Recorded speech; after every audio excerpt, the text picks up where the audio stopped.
하나님의 열심으로 빚어낸 사람, 올해 마지막 말씀이 되겠습니다. 우리 사도 바울에 대해서 여러분과 함께 나누도록 하겠습니다.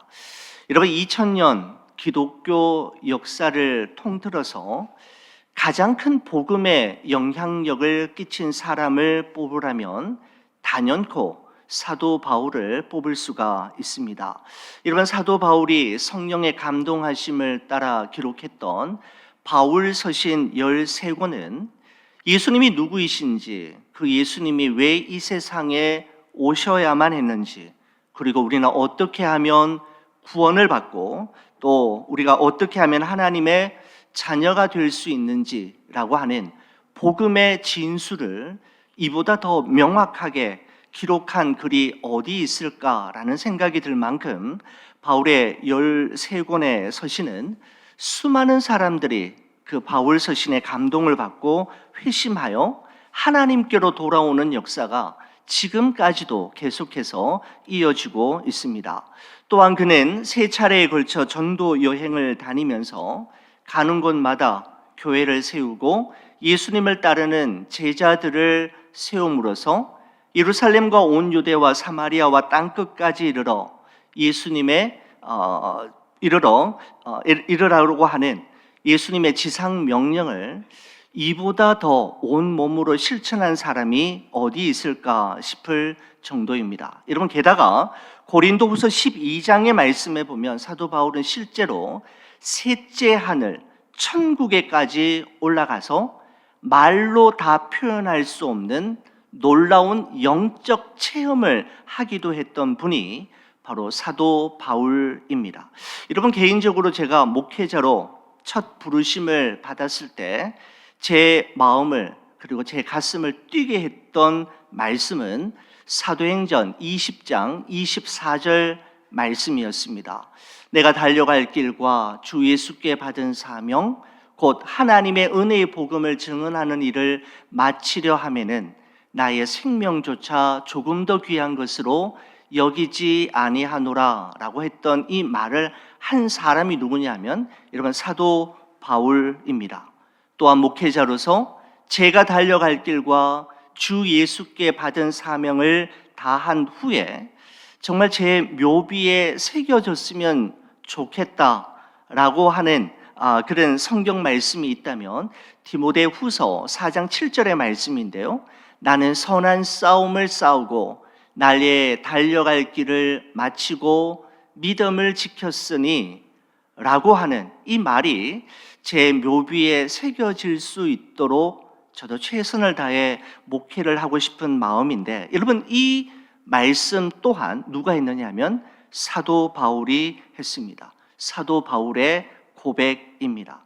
여러분, 저뿐만 아니라 많은 목회자들과 선교사님들이 예수님 다음으로 가장 많은 영향을 받은 그런 사람을 뽑으라고 한다면 그 많은 사람들의 리스트 중에 사도 바울이 반드시 포함되어 있을 것입니다.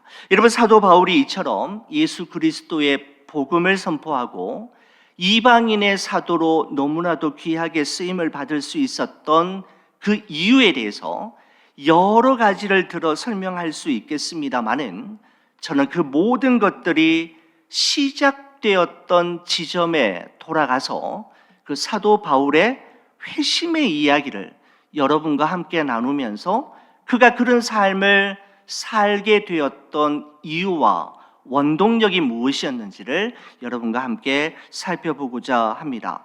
여러분, 사도행전의 저자인 누가가 초대교회 복음의 역사를 기록하면서 바울의 회심 이야기를 사도행전에 3번 기록했습니다.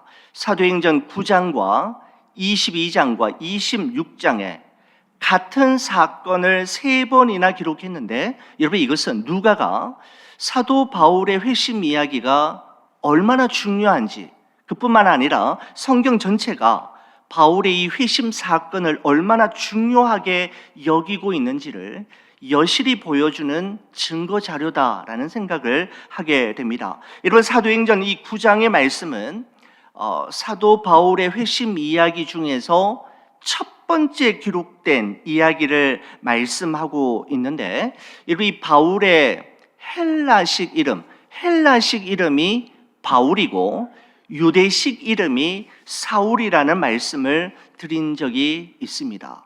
영어식 이름이 있고 한국식 이름이 있듯이 사울에서 바울로 변화된 것이 아니라 유대식 이름과 헬라식 이름 두 가지 이름을 모두 다 가지고 있었던 이가 바로 이름은 사울 또는 바울이라고 부르는, 오늘 여러분과 함께 살펴보고자 하는 바로 그 사람입니다.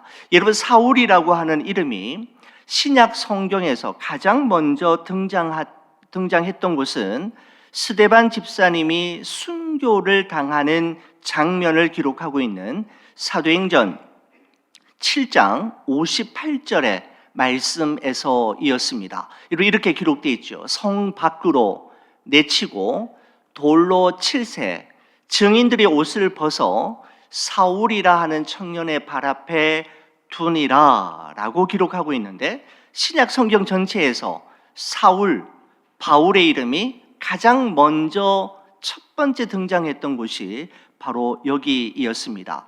증인들이 옷을 벗어 사울이라고 하는 청년의 발 앞에 벗어두었다라고 하는 말의 의미는, 사울이라고 하는 이 젊은 청년이 가장 가까운 곳에서 스데반 집사님이 죽어가는 모습을 처음부터 끝까지 다 지켜보았음을 의미할 뿐만 아니라, 스데반 집사님의 처형됨에 있어서 이 사울이 아주 주도적인 역할을 했다라고 하는 정보를 우리에게 전해주는 말씀입니다.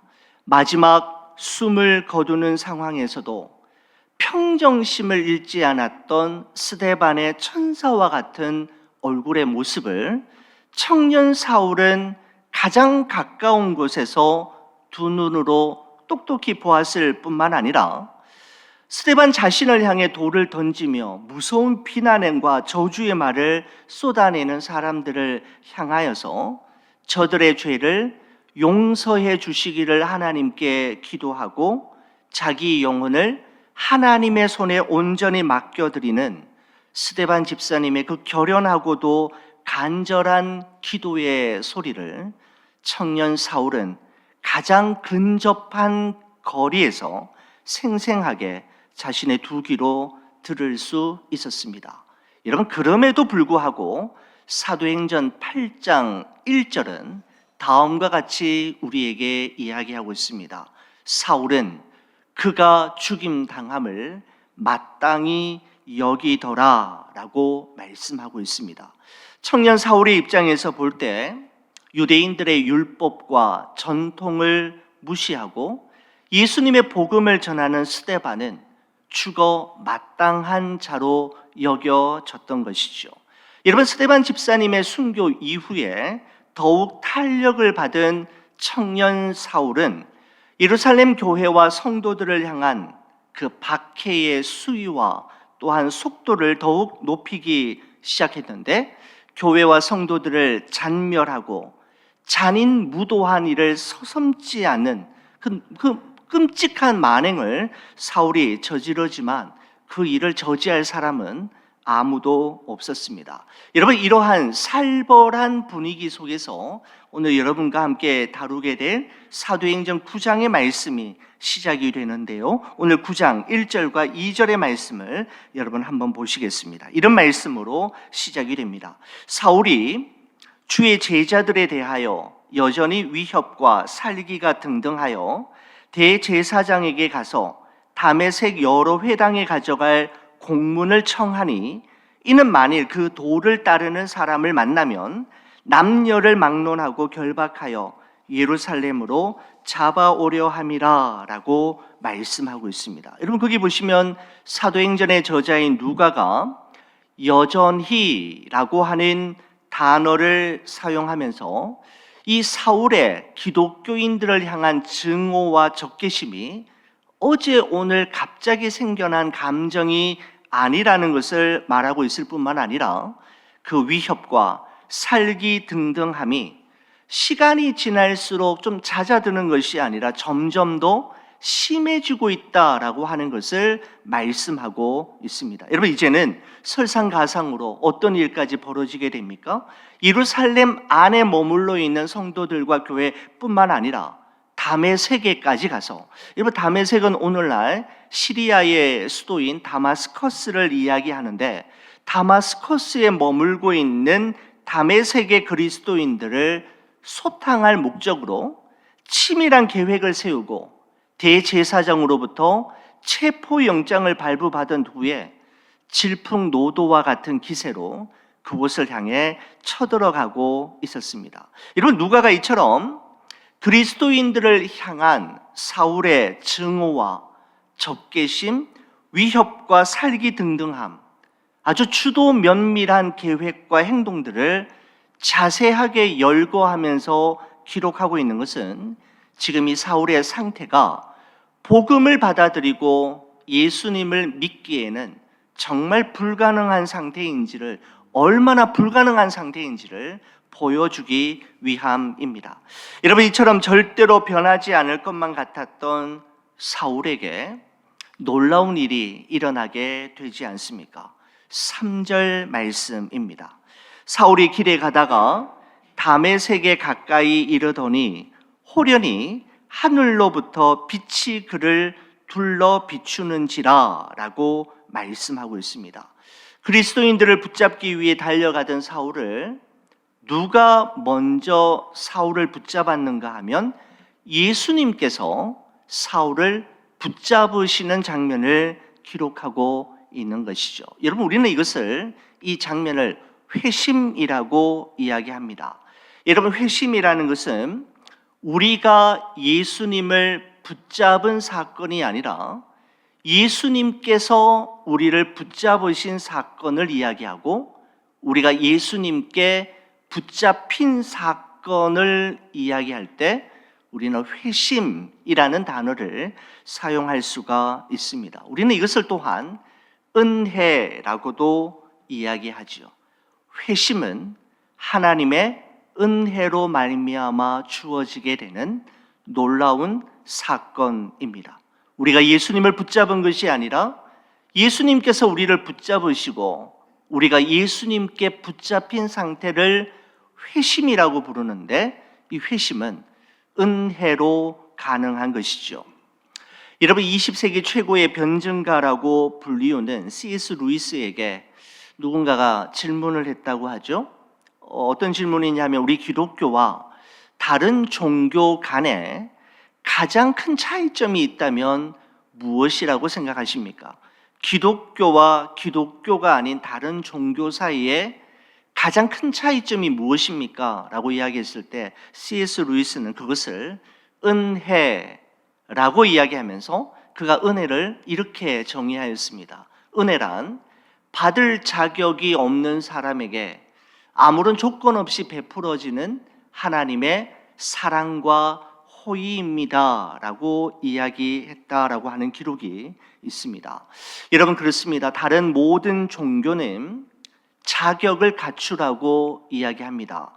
자격을 갖추기 위해서 더 노력하라고 말하며 사랑받을 만한 이유를 가지고 나타나라고 이야기하지만, 기독교는 그렇지 않습니다. 기독교는 자격 없는 자에게 먼저 찾아오시는 하나님의 조건 없는 사랑과 은혜 그리고 호의를 강조하는 그것이 바로 기독교의 특징이라고 할 수가 있는 것이죠. 그렇습니다. 사울에게 회심의 사건이 일어나게 된 것입니다.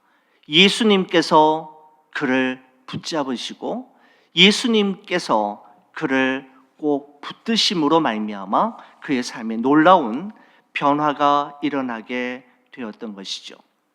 여러분, 그렇습니다. 하나님의 사람 스데반을 죽이고 하나님의 교회와 성도들을 박해했던 사람, 세상에서 가장 망가져 있었고 세상에서 가장 꼬일 대로 꼬여 있었던 사람이었던 사울을 예수님께서 먼저 찾아가시고 먼저 붙들어 주시고 회심케 했던 그 사건은 전적인 하나님의 은혜로 이루어진 일이었던 것이죠.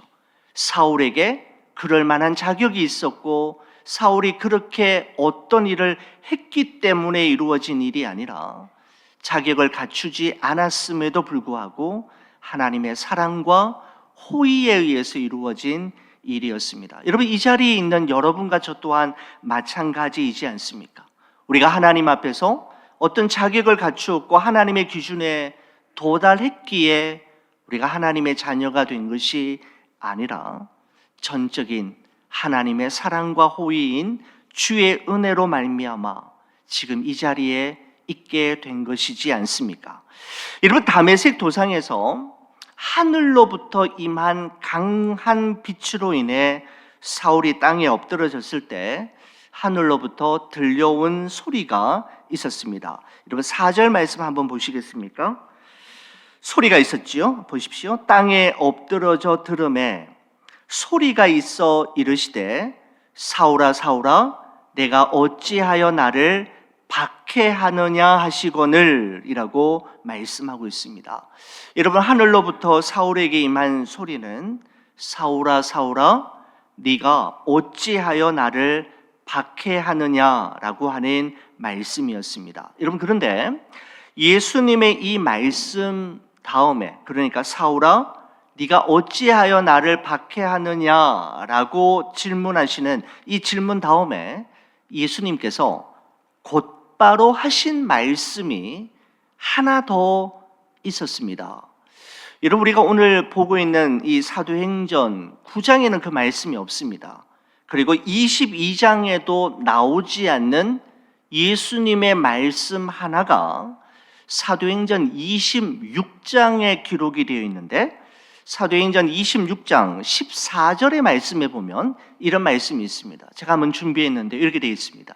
그때 그 상황을 이렇게 이야기합니다. 우리가 다 땅에 엎드러짐에 내가 소리를 들으니 히브리 말로 이르되 사울아 사울아 내가 어찌하여 나를 박해하느냐.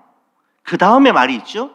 가시체를 뒷발길질하기가 내게 고생이니라 라는 말씀이 추가되어 있는 것을 보게 됩니다. 여러분, 사도행전 우리가 보고 있는 9장과 22장에는 어찌하여 나를 박해하느냐라는 말씀으로 끝났는데, 사실은 26장에 보면 가시체를 뒷발길질하기가 내게 고생이니라 라고 하는 말씀이 추가되어 있다라고 하는 것입니다.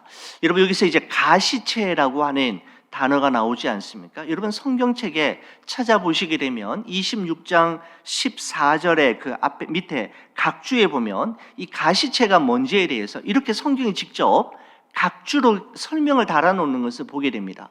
가축을 앞으로 몰기 위한 끝이 뾰족한 막대기가 가시체이다 라고 성경에 여러분 이렇게 기록되어 있는 것을 나중에 여러분 한번 확인해 보시기 바랍니다. 여러분, 소가 끝이 뾰족한 가시체를 자꾸만 뒷발길질, 여러분 뒷발길질 한다면 누가 아프겠습니까? 누구만 손해이겠습니까?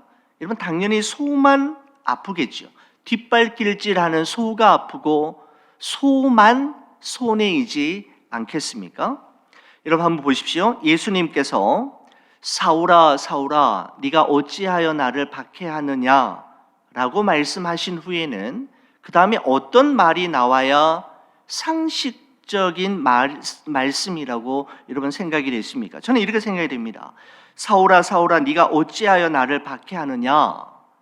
네가 나를 박해해서 내가 지금 너무너무 힘들구나, 또는 네가 나를 박해하고 나의 교회와 나의 성도들을 박해하기 때문에 다들 너 때문에 너무 힘들어한다라고 하셔야 여러분 문맥상 적절한 문장이라고 생각이 되어지는데, 예수님은 그렇게 말씀하시지 않고 사울아 사울아 네가 어찌하여 나를 박해하느냐라고 말씀하신 후에 가시체를 뒷발길질하기가 내게 고생이라 라고 말씀하셨다라는 것입니다. 여러분, 누가 고생이라고요? 뒷발길질하는 너가 고생이구나 라고 말씀하시는 거죠. 너가 그렇게 하기 때문에 내가 고생이고 내 교회와 내 성도들이 지금 고생하고 있다. 이렇게 말씀하시는 게 자연스러울 것 같은데 예수님은 누구 걱정하시느냐 하면 사울을 걱정하시는 모습이 저는 말씀을 준비하고 책을 보면서 의미 있게 저에게 다가왔습니다. 무슨 말씀입니까? 사울아, 너 많이 아프지? 너에게 해가 되는 일, 너를 상하게 하는 일, 너를 아프게 하고 힘들게 하는 일, 이제 그만하지 않겠니? 너가 아프니? 나도 아프구나 라고 하는 말씀으로 이 말씀이 저에게 다가왔습니다. 이 말씀으로 설교를 하기도 하고 큐티 본문으로 여러 번 말씀을 묵상하기도 했지만 이 말씀이 이렇게 저에게 적용되었고 해석되는 것은 처음이었습니다. 사울은 예수님으로부터 아마 사울아, 사울아, 너 왜 자꾸 나를 힘들게 하냐? 너 때문에 힘들어하는 교회와 성도들이 얼마나 많은데 너 도대체 뭐 하는 짓이냐? 라고 하는 무서운 책망을 예상했을런지 모르지만 오히려 예수님은 사울에게 사울아, 사울아, 너 많이 아프잖아. 이제 더 이상 너를 아프게 하고 너를 해하고 너를 상하게 하는 일 그만하렴.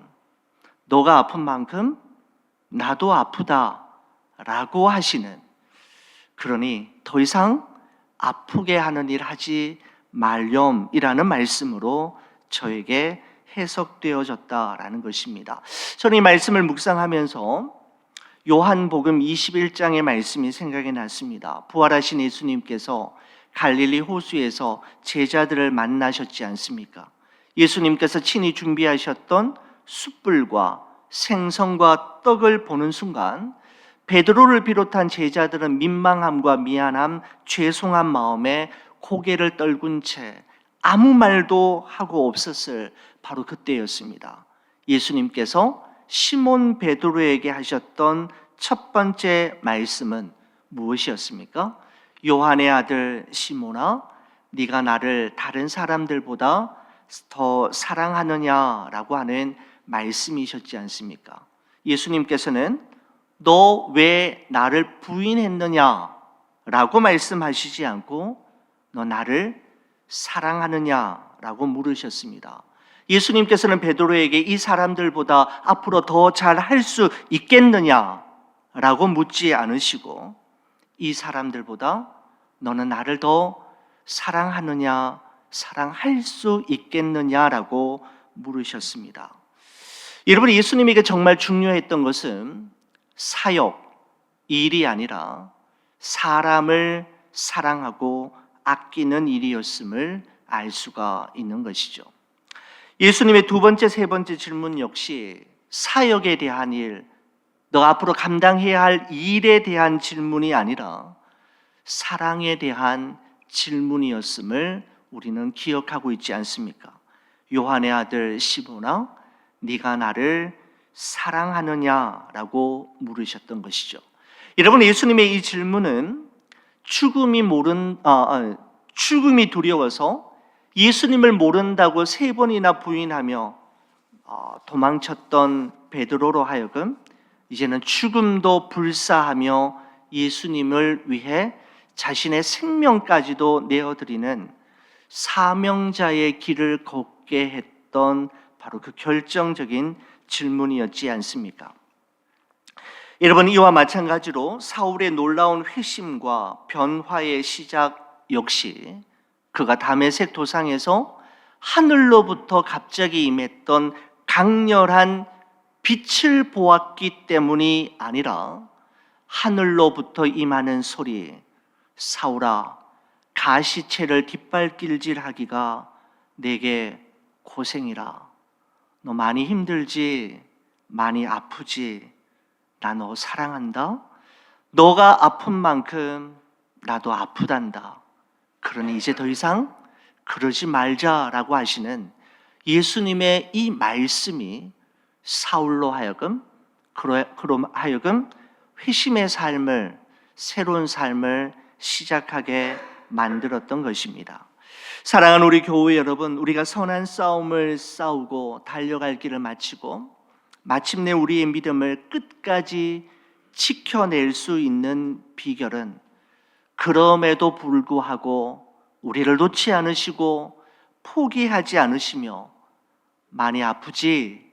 너가 아픈 만큼 나도 아프다 하시는 예수님의 사랑의 음성을 들을 때, 그리고 그 예수님께서 우리와 함께 하심을 기억할 때 우리도 그러한 삶, 그러한 길을 살아갈 수 있고 걸어갈 수 있게 되는 것이죠. 여러분, 사울아 사울아 내가 어찌하여 나를 박해하느냐라고 하는 하늘로부터 들린 이 소리를 들은 사울이 깜짝 놀라면서 두 가지 질문을 합니다. 첫 번째 질문은 이것이었죠. 사도행전 9장 5절에 보면 주여 누구시니까? 라고 하는 질문이었고, 두 번째 질문은 22장 10절에만 기록이 되어 있는데요. 주님, 내가 무엇을 하리까? 라고 하는 질문이었음을 우리 사도행전의 그 말씀들을 종합해 볼 때 발견하게 됩니다. 주여 누구십니까? 주님, 내가 무엇을 하면 되겠습니까? 라고 하는 질문. 여러분, 이 질문은 여러분과 저에게도 꼭 필요한 질문이라고 생각이 됩니다. 사랑하는 우리 성도 여러분, 여러분에게 예수님은 누구이시며 어떤 분이십니까? 여러분, 그리스도인의 삶이라는 것은 우리 일평생의 삶을 통해서 성경에 기록되어 있는 예수 그리스도를 우리 삶의 현장 속에서 만날 뿐만 아니라 날마다 예수님을 알아가고 닮아가고 따라가는 과정이라고 할 수가 있는 것이죠. 그래서 우리의 삶 속에서도 끊임없이 말씀 속에서, 기도 속에서 주님, 당신은 누구이십니까? 라고 하는 질문이 있어야 하는 것이죠. 두 번째 질문은 주님, 제가 무엇을 하기를 원하십니까? 제가 어떻게 하기를 원하십니까? 라고 하는 질문이라고 생각이 듭니다. 나의 마음속에 나의 생각, 나의 바람, 나의 꿈과 계획 가득하지만 주님보다 앞서지 않겠습니다. 하나님만 바라고 주의 크신 뜻을 기대하며 주님께서 가르쳐 주신 길로 가겠습니다. 주님, 가르쳐 주십시오. 인도해 주십시오. 라고 하는 기도와 질문은 우리에게 너무나도 중요한 것이죠. 여러분, 그리스도인이란 어떤 사람일까? 여러 가지로 정의할 수 있겠습니다만은 이 두 가지 질문을 늘 가슴에 품고 살아가는 사람이며 이 질문에 대한 답을 찾아가는 사람, 그리고 그 답을 우리의 삶으로 이루며 살아가는 사람들을 일컬어 우리는 진정한 그리스도인이라고 말씀드릴 수가 있을 것입니다. 여러분, 예수님과 사울과의 운명적인 첫 번째 만남을 여러분 8절과 9절이 다음과 같은 말씀으로 마무리 짓고 있습니다. 한번 보시겠습니까? 사울이 땅에서 일어나 눈은 떴으나 아무것도 보지 못하고 사람의 손에 끌려 다메섹으로 들어가서 사흘 동안 보지 못하고 먹지도 마시지도 아니하니라 라고 되어 있습니다. 아무것도 보지 못하고 먹지도 마시지도 못하게 되었는데 그 기간이 사흘 동안이라고 말씀하고 있습니다. 3일 동안, 사흘 동안이라고 하는 이 표현이 참 의미 있게 저에게 다가왔습니다. 여러분, 사울에게 있어서 이 사흘 동안은 어떤 의미를 가지고 있는 시간이었을까요? 그에게 있어서 이 시간은 지금까지 그가 굳게 믿고 견고하게 구축해온 자기만의 세계관에 균열이 생기기 시작했던 시간이고, 그 균열로 끝나는 것이 아니라 완전히 붕괴되어지는 시간이 바로 사흘 동안이라고 말씀드릴 수 있을 것입니다. 그리고 지금까지 자신이 살아왔던 삶의 모든 순간들을 정리하고 이제 앞으로 내가 살아가야 할 삶은 어떤 삶이어야 하는지를 주님께 물어보는 시간이 바로 사흘 동안이다라고 말씀드릴 수 있는 것이죠. 여러분, 그렇습니다. 사울에게 사흘 동안이 필요했던 것처럼 사울이 경험했던 이 사흘 동안이 반드시 있어야만 했던 것처럼 여러분과 저의 삶에도 이 사흘 동안은 반드시 필요합니다. 여러분, 우리가 원래 벌써 12월 오늘이 11일이지 않습니까? 2023년을 12월 31일 날 2023년 12월 31일 날 우리 송구영신 예배를 드리면서 여러분 기억하십니까? 2023년 하나님이 하셨습니다. 2024년 하나님이 하십니다 라고 하는 구호를 외치면서 하나님의 열심히 이를 이루리라 라고 하는 비전 선언문과 함께 여러분 새해를 시작한 지가 정말 엊그제 같은데, 여러분 오늘이 2024년 12월 11일이라는 사실이 여러분 도저히 참 이렇게 믿겨지지가 않을 정도입니다. 이제 성탄 주일 성탄절 예배 준비하고 있고 2024, 2025 송구 영신 예배 이제 그 순서지 이제 계획하고 있고요. 신년이 되면 이제 신년 특별 저녁 기도회 있는데 우리 목사님들과 함께 일정을 조율하면서 또 말씀의 주제에 대해서 함께 나누고 또 목사님들과 함께 서서히 준비하고 있습니다. 정말 세월이 빨리 지나갔지 않습니까?